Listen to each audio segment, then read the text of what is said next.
Jeste li ikad primijetili male rupe u odjeći ili neugodan osjećaj da vaši ormari nisu baš sigurni od sitnih nametnika?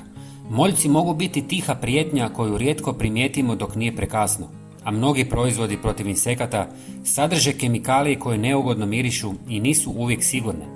Srećom, postoji jednostavan i učinkovit način da zaštitite svoju odjeću prirodnim putem, koristeći sastojke koje već imate kod kuće. A sve što vam treba je jedna stara, čista čarapa i nekoliko moćnih dodataka. Prvi sastojak koji ćemo koristiti je menta. Njena svježina ne samo da unosi energiju u prostor, već je izuzetno neugodna moljcima koji ne podnose njen intenzivan miris. Možete koristiti suhe listove ili čak čaj od mente, a čim ga stavite u čarapu, prostor oko odjeće odmah dobiva zaštitu i ugodan aromatičan dodir. Menta stvara prvi sloj barijere koji kombinira zaštitu i osvježavajući miris u vašem ormaru. Sljedeći sastojak je cimet. Njegova aroma djeluje duboko i prodorno, a moljci ga izbjegavaju zbog njegovih prirodnih svojstva koje im smetaju. Cimet ne samo da pojačava repelentni učinak mješavine, već i prostoru daje topao začinski miris koji je ugodan za ljude, ali nepodnošljiv za insekte.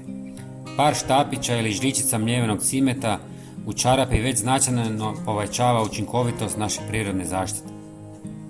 Treći sastojak je lovorov list, poznat iz kuhinje, ali još moćniji kada ga iskoristimo u borbi protiv moljaca. Suhi listovi oslobađaju aromu koja je moljcima neprihvatljiva, a istovremeno je sigurna za odjeću i ostale stvari u ormaru. Ubacivanjem nekoliko suhih listova u čarapu stvorit ćete snažnu barijeru koja pomaže očuvanju tkanina i dodatno obogaćuje mirisnu kompoziciju mješavine.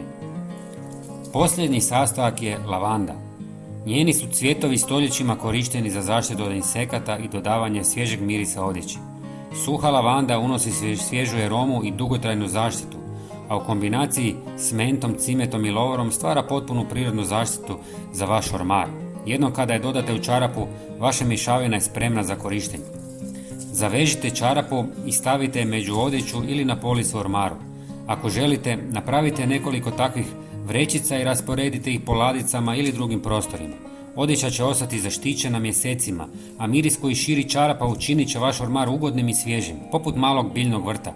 Kao mali bonus, ovu prirodnu mješavinu možete staviti u auto ili kupaonicu, kao osvježivač zraka bez kemikalija. Podijelite ovaj jednostavan trik s prijateljima i napišite u komentarima jeste li ga već probali i iz kojeg dijela svijeta nas gledate. Hvala na podršci i vidimo se uskoro u novom videu. Pozdrav!